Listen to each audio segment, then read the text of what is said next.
Somebody says Jennifer Connelly's going to be in a remake of The Day the Earth Stood Still. Do you get mad? No. If somebody says Jennifer Connelly's going to be in a remake of Goodfellas, do you get mad? I don't think there's a remake thing that would make me mad. Somebody said Jennifer Connelly's going to be you from now on. Remake you. She's going to remake me, my do you life? Get mad? Yeah. And you have to stop living in order for her to... Well, that no, would make you don't me even mad. have to stop living. You're allowed to keep living, but she's remaking you. She's just going to, from now on, refer to herself as Scott Mosier. Is she, like, married to Alex? Like, I can't go home? She's going to marry a Alex. Oh, she's just going to have this, You like, don't stop existing, and your have life doesn't stop happening. Just like when you remake a movie, the old one doesn't stop. Is she going to be a lesbian, or is she going to be marry a guy named Alex? Honestly, I don't have all the particulars, but she's just announced that she's going to remake your life, and I'm all for it. Create a more definitive. She wants to create the definitive version of Scott Mosier and Scott Mosier's life. I would think that was the weirdest idea anyone ever did. Especially coming from her. Yeah, it would generally really quiet. It would be hard for me to be upset because I would be like, on a certain level, I would want to see it more than anybody else. Right. You're like, I would be her captive audience. I'd be like, nice move. I would totally see it too. I would like to witness that life and be like, well, having been a fan of the old Scott Mosier in his life, I got to say, this one is kind of like The Shining. Has better boobs. Good book. Good movie, two separate entities. Yeah. This Scott Mosier, I could fuck if I wanted to without people being, ew, you're gay. Yeah. People be like, hey, you cheated on your wife with Jennifer Connelly. I'd be like, no. I cheated on my wife with Scott Mosier. And I knew Scott before Jen, so it'd be like that, but not that Scott. And I'd be like, well, that's who's to say which is the better Scott? Yeah, I would be all for it. In fact, if she gets a hold of this, I think that you're encouraging her to do I'm it. encouraging her to become She won an Scott Oscar. Mosier. She did. It'd be a bold move for her because she's done some shit in her life. Because that would be her being like, look, the Jennifer Connelly you all know and love from Career Opportunities and The Rocketeer and The Hot Spot where you saw my boobs. She's going to cease to exist, and I am the new paradigm. I am Scott Mosier. It would be like live theater. Yeah. It would be like interactive theater. That's the ultimate acting job. She's like, but then where the whole world is your audience. Yes, constantly. but in order to maintain to become the paradigm of the new Scott Mosier, she has to lead some semblance of your life. Like she can't go back to birth and do it because she's too old. No. She's a grown-up lady now. But she'll want to be you, so all of a sudden she comes to me and she's like, well, when do we start Zack and Miri? Because I'm your producer, Scott Mosier. Like suddenly she's competing with you. Oh, okay. So I actually come into contact with her constantly? No, you don't have to come to, she just ignores you. If I don't exist. No, because she is all right, well, she has to treat you like a remake. So whenever a director makes a remake, they're like, look, I like the original, this is a different spin on it. So she'll say, obviously if I'm remaking Scott Mosier's life, I'm something of a fan of the original. I just think there's room for improvement. So if she sees you, she kind of regards you as more of a nuisance that you exist than anything else. But she wants to be you. Well, so what she do wants you do? to be my producer.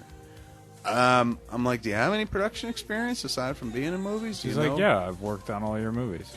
No, but you haven't really. Scott did, and then she's like, I am Scott.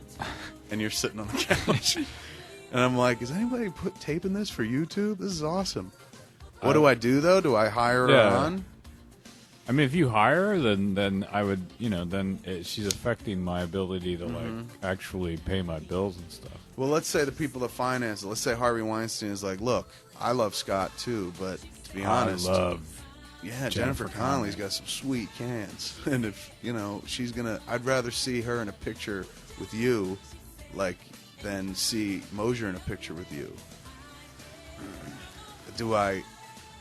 And then what he says is, without, if you don't hire Scott as a producer, I don't think I can make this movie. And I'd be like, but I am. Scott is the producer. And he's like, not that Scott. No, the better Scott. Yes.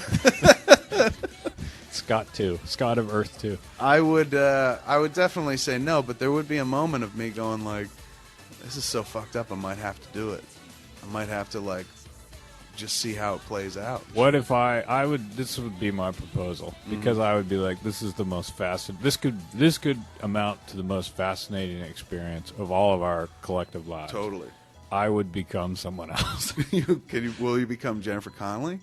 Or do you go for somebody else altogether? I would go for in the world of this Zach and Mary, and she's like, I want to be the producer. No, she doesn't want to be the producer. She wants to be Scott Mosier, the producer. Okay, so then my point would be like, well, what if I become so and so the associate producer? So just a whole different being. I So you're not a become remake. You're a reimagining. Yes, I'm a different entity, so I can still participate. So in movie parlance, you're just a new movie. Yes. And you're going to participate as that guy. Do I interview you? Yeah, we would sit down and I'd be like, I know my resume sucks. Yeah, I'm like, you've done nothing. And as far as I can tell, you only came into existence like 10 minutes ago. Well, maybe I could, what if I portray myself as a reincarnation of like, a famous producer? Like who? Like, Fuck Saul that. Zaentz? You know what I'm going to do? He's still alive. He's still alive. I'll be Robert Evans. I will reimagine myself. Robert Evans? And Robert Evans wants to produce the movie now? Yes, I would like to come on as Robert Evans. I'm like, can you tell me stories? I can tell you I will fucking make your eyes melt. But they gotta be your true. Ears fall off. They gotta be true. And if you're becoming Robert Evans, are you doing the same thing that Jennifer Connelly's doing? In as much as you're just taking over everything that Robert Evans has done and making it your own? So are you telling me Robert Evans stories, like from his book, The Kid Stays in the Picture, and just putting your own spin on it? Or are you just making up stories? Because then that's not Robert Evans. All right, I wouldn't be Robert Evans. All right. I would be I would go find some obscure producer that nobody's ever heard of, and I would become him. And then you want to work on this movie? Yeah. You got to come in entry-level salary. All right. I might do that. Just to see what would happen. Well, I mean, I would hope that actually when I came to you, you would understand that it's like, I'm just changing who I am so I can have a job, work on the movie like normal, and we can both sit there and be like, that's so fucked up. But for the purposes of, like, when I go to Harvey Weinstein and be like, look, I'm hiring Tarsus 7 as an associate producer. And he's like, who's that? What's he done? I'm like, he's kind of new on the scene. He's a robot. Very efficient. Never needs to sleep. Just needs to be plugged in at all times. And he's like, well, I should meet him. And I introduce you as Tarsus 7. And he's like, wait a second. That's Scott Mosier. I'm like, no, that's Scott Mosier. Scott And Mosier. Jennifer Connelly has her top off over on the side, reenacting a scene from The Hot Spot. But then she wouldn't be me. Unless Yeah, you kept she's you. convincing her. No, she's Scott Mosier, and Scott Mosier's favorite joke is like, I'm Jennifer Connelly in The Hot Spot. Is that what you would tell her? Yes. You'd be like, you didn't know this about him. But now that you're trying to be him, We these would were his be favorite so jokes. busy being postmodern, there'd be no time to I make know. the movie. How long can a chicken live without its head?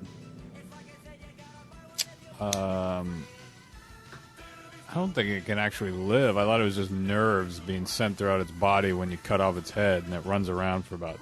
They can run around for up to 3, 4, 5 minutes. Would you be surprised if I told you about 2 years? On September 10th, 1945, a plump young cockerel in Fruita, Colorado, had his head chopped off and lived. Incredibly, the axe had missed the jugular vein and left enough of the brainstem attached to the neck for the chicken to survive, even thrive. Mike, as he became known, became a national celebrity, touring the country and featuring in Time and Life magazines. His owner, Lloyd Olson, charged 25 cents for a chance to meet Mike, the Headless Wonder Chicken. Was Which it is your actually new headless? net handle. Yes, had no fucking head. Or where's the brain? It's the brain. It kind of travels down. I guess the chickens. You know, they always like chickens got brain size of a pebble. It missed the brain. It cut his head off. The brain must be kind of in the lower neck a little bit. Okay. He had him in sideshows across the United States. Mike would appear complete with a dried chicken's head purported to be his own. They stuck a fake chicken head on him, but it was obviously separate on a toothpick or some such shit. How did he eat? It wasn't his head because the Olsen's cat had made off with the original head after it was cut off. At the height of his fame, Mike was making $4,500 a month and valued at $10,000. His success resulted in a wave of copycat chicken beheadings, though none of the unfortunate victims lived for more than a day or two. Mike was fed and watered using an eyedropper. In the 2 years after he lost his head, he put on nearly 6 pounds and spent his time happily preening and pecking for food with his neck.